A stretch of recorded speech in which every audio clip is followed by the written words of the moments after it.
Yes, hello, this welcome to Digital Works, and today's session we will see a brief introduction about HTML frames, right?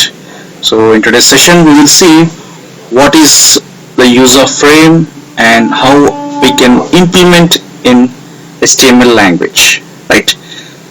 As Before coming to the frames concept, we can see a normal web page, right? This is a normal web page. If you observe carefully what a very normal web page, we will see the previous examples. As we will see, suppose I use this particular HTML table properties, right? So if you observe, it is simply displaying a table and having some caption, and I have used some a label and having some checkbox, right? It's a very normal, right? And what is my intention is I need to divide this particular web page into multiple parts, right? What is my intention? My intention is I need to divide in the same way. Well, I will show you the picture so that we will get a clear idea, right? Yes, so my intention is I need to divide this particular page into many number of parts. Assume this is a page, and I need to divide this particular as a top frame, and this particular as a main frame, and this particular is the bottom frame, right? So this is the top section, and this particular is the main section, and this particular area is the bottom section, right? Bottom section.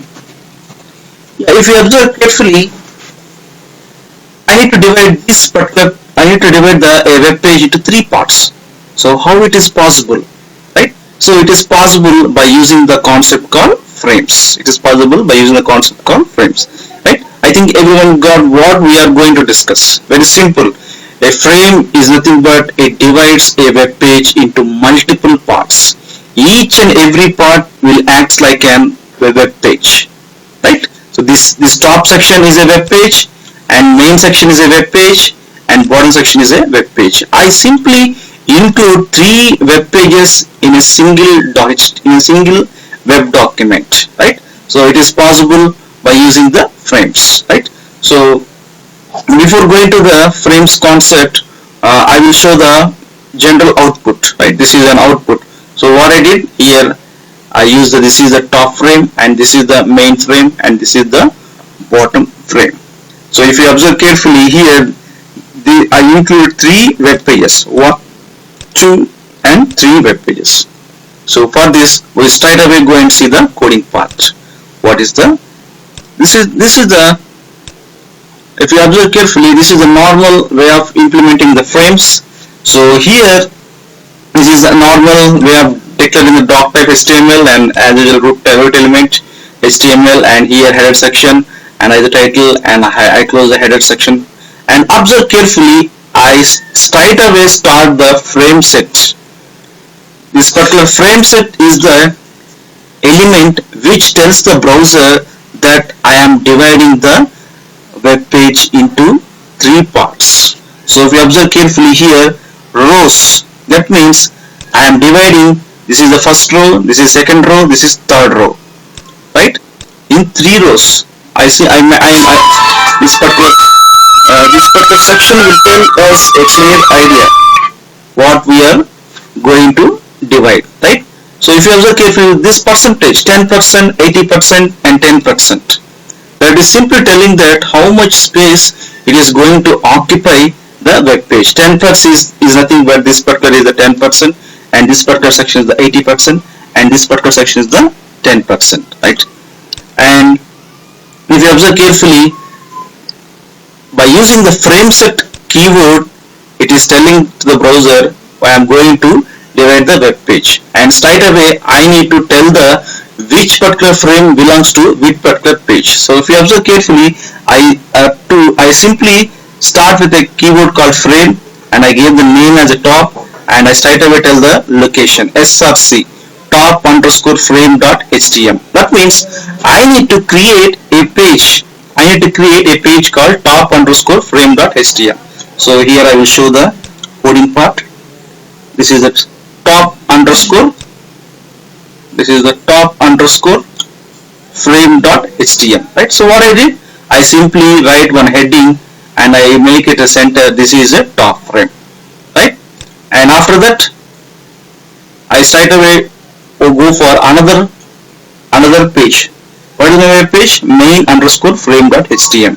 So I need to create another main dot htm. Right.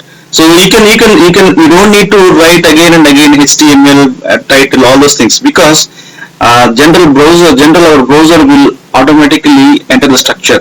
But a good practice is we need to enter, right? So for the time being, I straight away write my body content. What is my body content? This is the main frame, right? And after that, I need to define the last one as bottom and source bottom underscore frame, right? And here is the coding part. Bottom. This is the bottom frame. So if you observe carefully, I define 3 pages.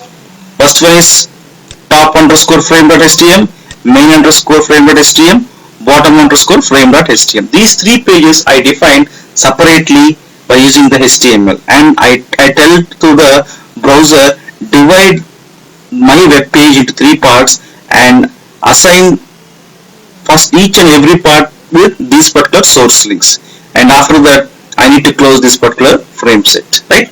And here leave these other things we don't need. Why I will see why this particular part I included means currently HTML5 does not support the frames concept.